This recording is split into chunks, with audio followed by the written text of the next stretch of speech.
in the thorn bush at her house. When she isn't busy working, she likes to golf and hang out with her friends. Denise. Well,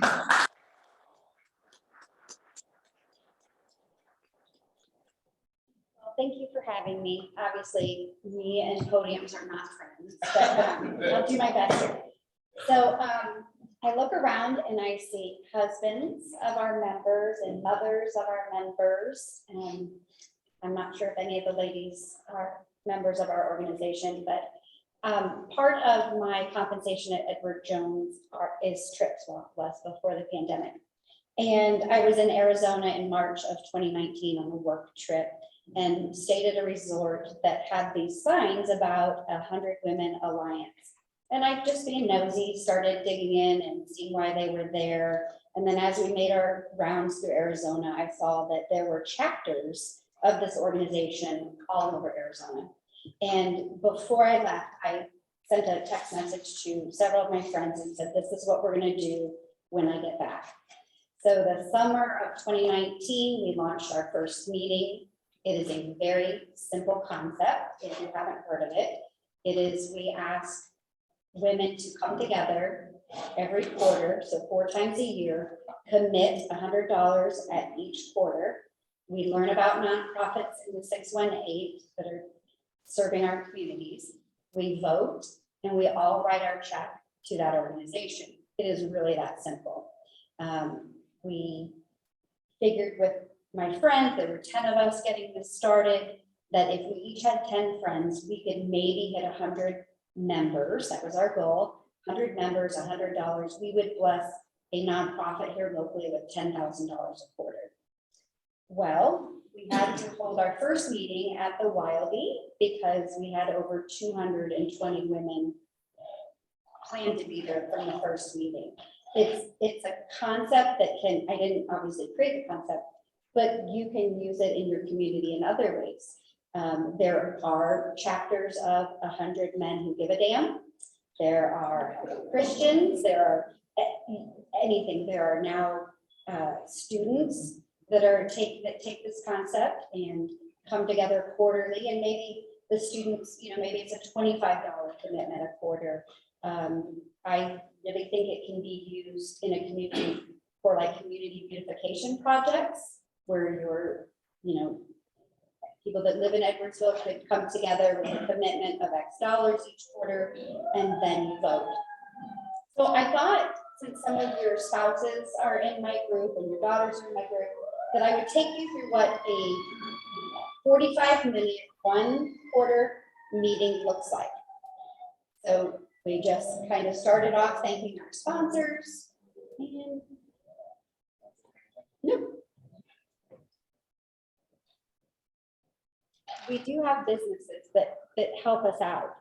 Because we are not a nonprofit, we literally ask our women to write the check directly to the nonprofit. We just facilitate the gift.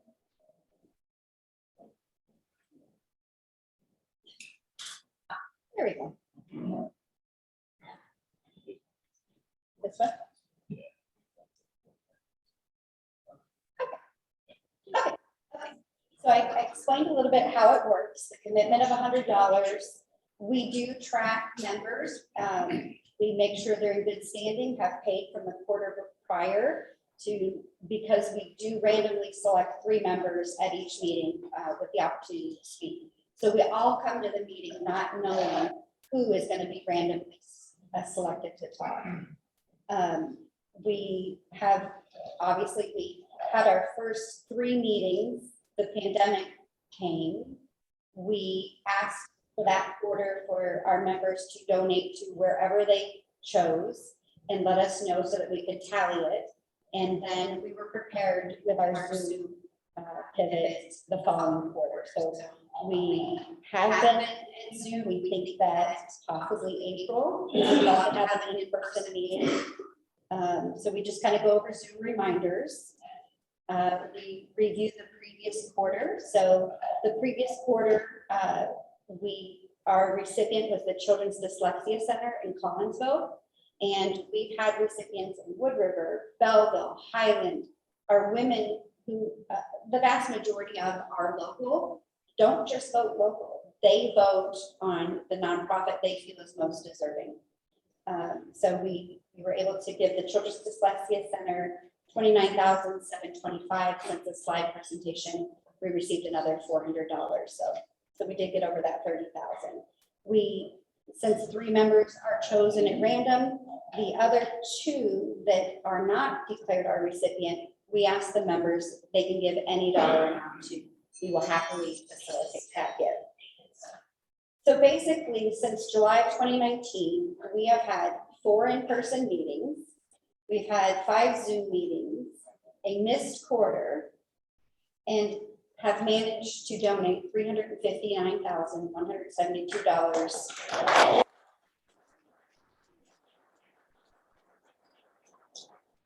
Absolutely exceeding our expectations.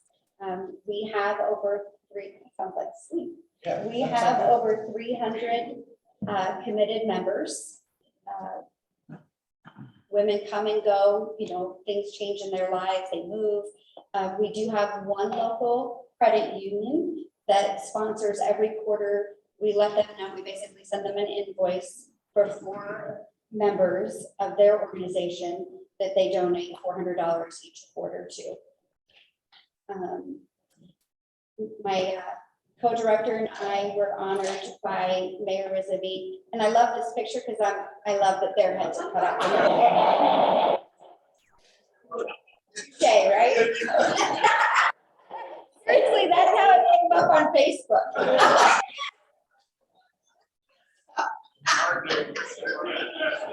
This is payback for many years of this. Yes, so yes.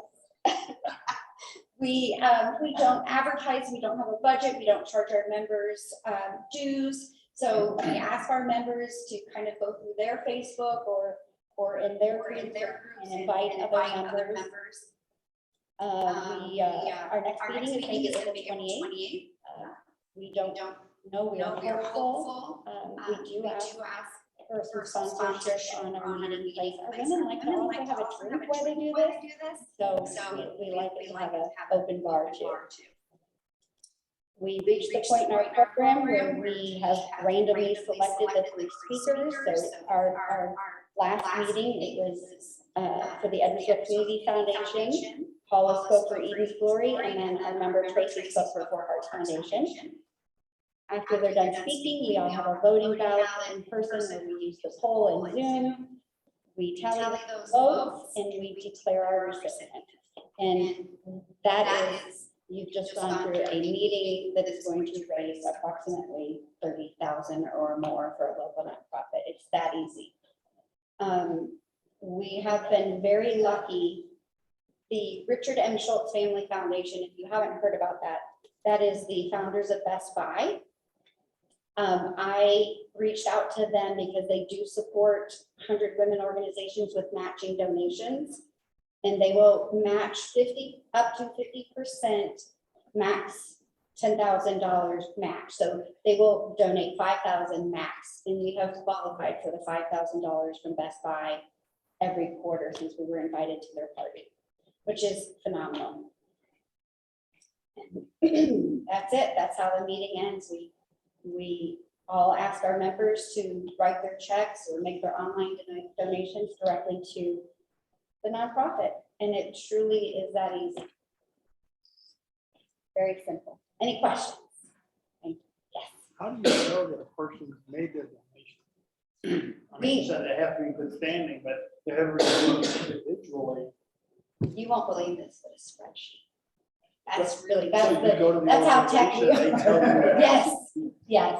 So if they're donating online, we get a list every week, and we know who our 300 and something women are. So we log that they have made their donation. And we have actually had a new member sign up at the meeting. This was the last in person. And I walked her over to the spinner and said, when you're ready, or if you want to watch a meeting and see how this goes down, this is where you'll put your name in the spinner. So she did.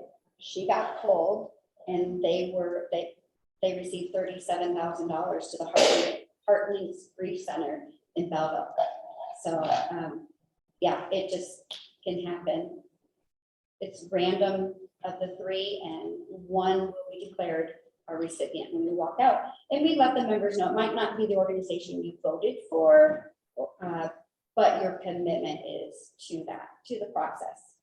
But I do think it can have, if we had more businesses that maybe sponsor their, a few employees here and there, that would increase our impact. Yes. Besides online things, you can all just put in a mailbox. You got it. I will find $100 bills with a sticky note in my mailbox. Yes. Truly, yes. And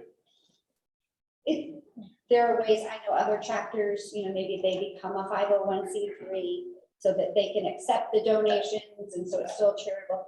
We just really think that the women absolutely love knowing 100% of their $100 is going to that nonprofit. So we kind of keep that, as antiquated as our process might be, it seems to be working. Congratulations on raising that much money in that amount of time, especially over the last couple of years that we've had. If we know somebody that would like to get involved with your organization, I know that you said that they kind of just go through Facebook and ask friends. Yep.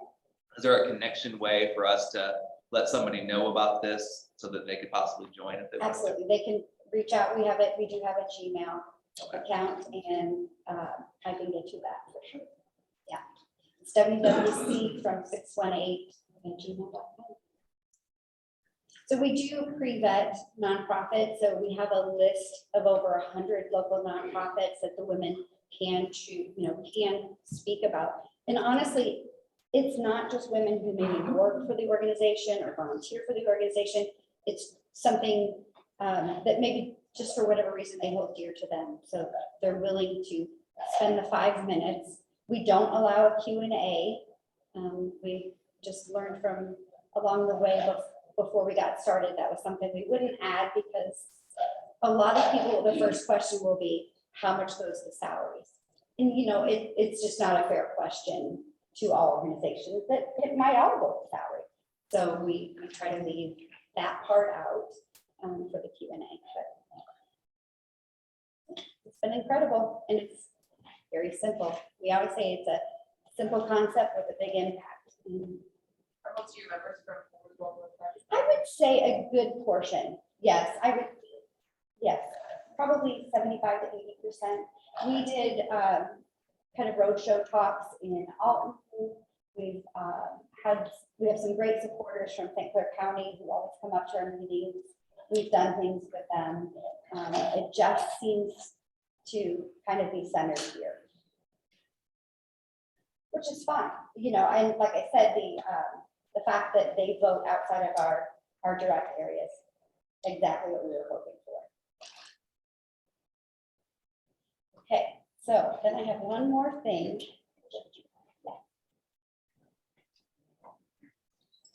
Yeah. Now the fun part.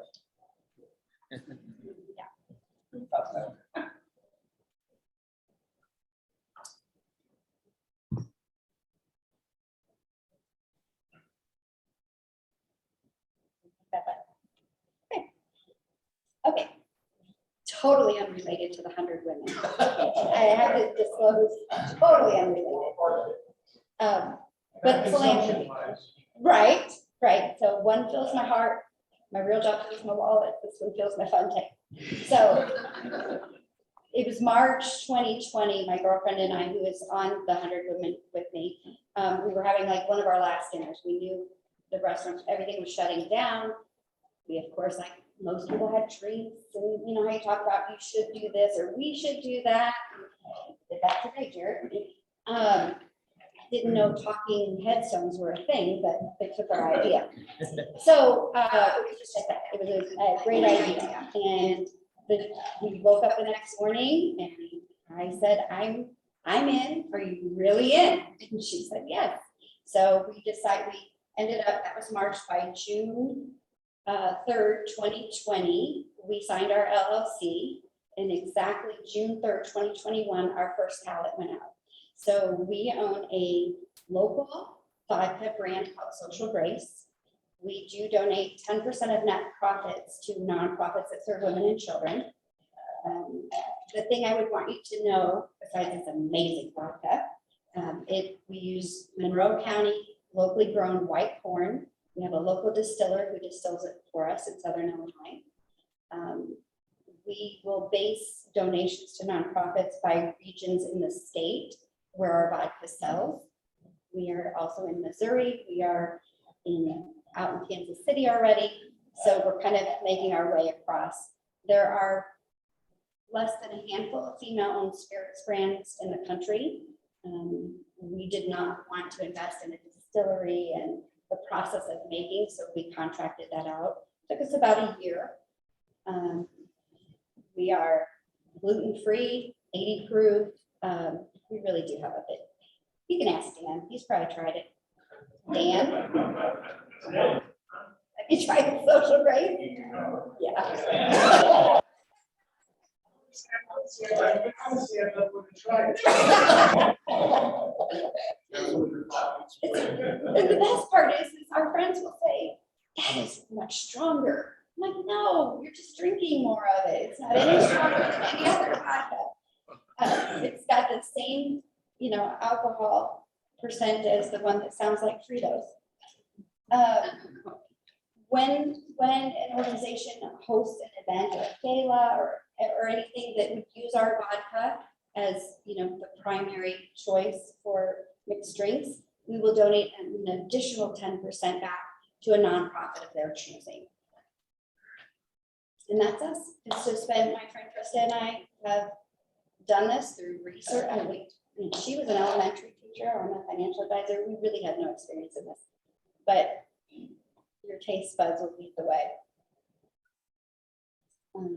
Yeah, that's old. Lots of restaurants in town carry our vodka. They have their own signature drinks, which is always fun, creating those and sampling. And I think that's pretty much all I have today. And any vodka questions? You can buy it at Schnucks, Tierberg's, Friar Tuck's, King City Liquors. Yeah, pretty much most of the places. And Shiloh, there's Schnucks, and we just got into Total Wines. Yeah. All right. Vodka questions? Vodka can be made from any grain. Oh yeah, so with that other 50-50 drawing, I got a bottle. It's amazingly beautiful. Like the only complaint we get is I can't throw it away. It feels wrong. So, the one thing the pandemic did, it allowed us to slow down the process, perfect our labeling, bottling, formula, and yeah. So I have this for and a shot glass if they want to. And our signature drink. Pardon? Schnucks, Tierberg's, Friar Tuck's, King City Liquor. Most of the restaurants around town carry it or have a signature drink with it. We've had a lot of community support, which has been amazing.